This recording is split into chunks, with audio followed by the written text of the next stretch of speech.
and welcome to the How Not to Screw Up Your Kids podcast, the bucket emptying episodes. I'm your host, Dr Maryhan, psychologist and parenting expert. And this week's listener's question is all about a 4-year-old who's bright and intelligent, but keeps interrupting despite having been told how rude it is. So let's have a look at this. And actually, it might be a 4-year-old, it might be a 7-year-old, it might be a 15-year-old. So I think I just want to take you back a couple of steps for a minute. And I want you to think about this notion that we've told our 4-year-old or whatever age child that actually interrupting is really not polite. In fact, it's quite rude. And that might be enough for some children, but actually there'll be some reasons underlying why your child is interrupting. In fact, I was having a conversation with my sister just the other day. Now we are both incredibly loud and we both are incredibly guilty of interrupting. We've always put it down to culture. We're Egyptian. We've been in, our family there were 3 of us. So there were 5 in total in the family with my mum and dad, but we came from a really large family. So there was always culturally loads of noise, everyone trying to get their word in. And so there would be this element of interrupting, and both my sister and I have been pulled up on it so often by friends, by our loved ones. So what I'm saying is that sometimes that can be a cultural thing, but sometimes actually it's rooted in other things. So these are the things that I want you to consider as the listener with this particular 4-year-old, but all of us to be thinking about when we've got children who might be interrupting. So our children are interrupting for a reason. They want us to they want our attention. So it could be, so these are the things that I want you to consider in your particular situation as to whether this is happening. So the first one is your child interrupting you because they are seeking your attention? So it's not that they're being attention seeking.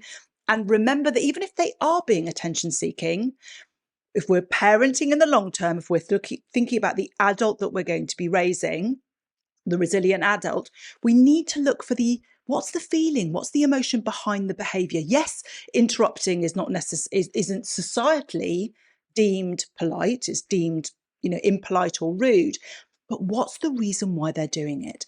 Is it that actually they want our attention?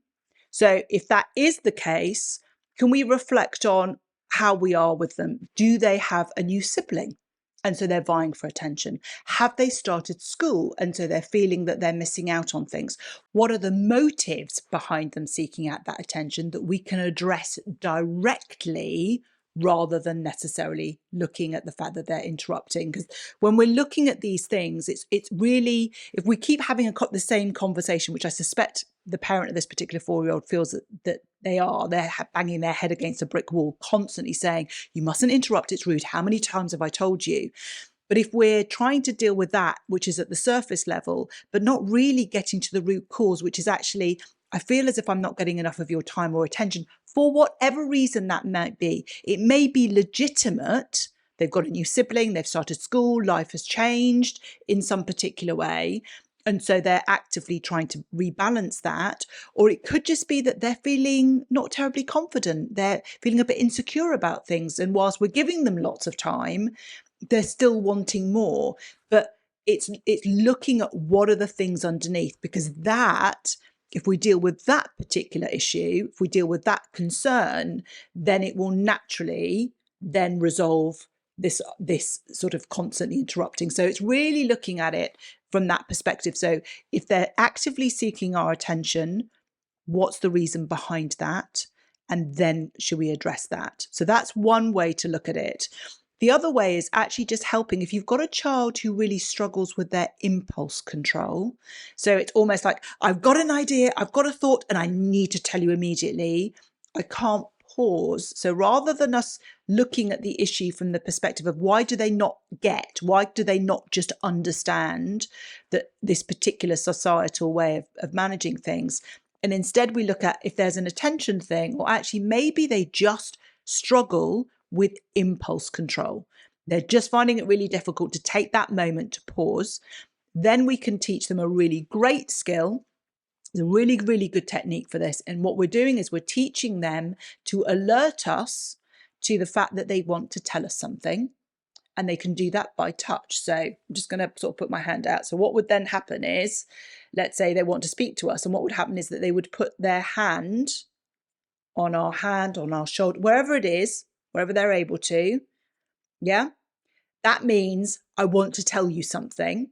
They don't say anything because we're going to help them learn this particular technique. This means I need to tell you something.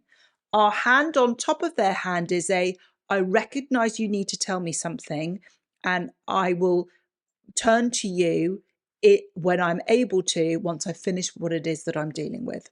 So you can see it's a really lovely way of teaching them impulse control, because that need to say something can immediately be tempered with I've got something to say. And then ours is I know you've got something to say, but just hold on. Yeah. So that's what we're teaching them. Now, if you want to go down that particular tack, because that really helps with the impulse control, is that you want to practice and you want to rehearse this at home multiple times. And the best way to do it is role play. And what I would suggest and I would recommend is, if you've got a child who's really struggling with impulse control, or just that they want your attention and they're really struggling to wait, is when you're practicing it at home, try and respond quickly at first, and then make the distance between them putting their hand on yours and you placing yours on top. Then they put their hand on yours, you put your hand on there, but the time that it then takes before you then turn to them and then say, yes, what is it? Starts off really being small. Because remember, if we're trying to teach, if they've got impulse control issues and they're really struggling to wait, we want to start rewarding that quickly so that they begin to learn very early on that A, the strategy works, and B, that they'll be able to get their message across in not too long a time. And what we're then doing is we're trying to break the habit of blurt and instead create a new habit, which is, I want to tell you something. I know I'm now waiting. Now it's my turn and I'm going to tell you. So it's really role playing this at home. Decide to do it over a weekend, get you and your partner involved, maybe get their sibling involved, make it a really fun activity that you all do together, that you just practice. Maybe you do it to them and you put your hand on their hand. They then have to tell you, okay, I can hear, I know you want to talk to me. And then when they're ready, they then turn to you. So that what happens is it becomes just a new habit of just saying, I want to tell you something, and I know that I have to wait my turn.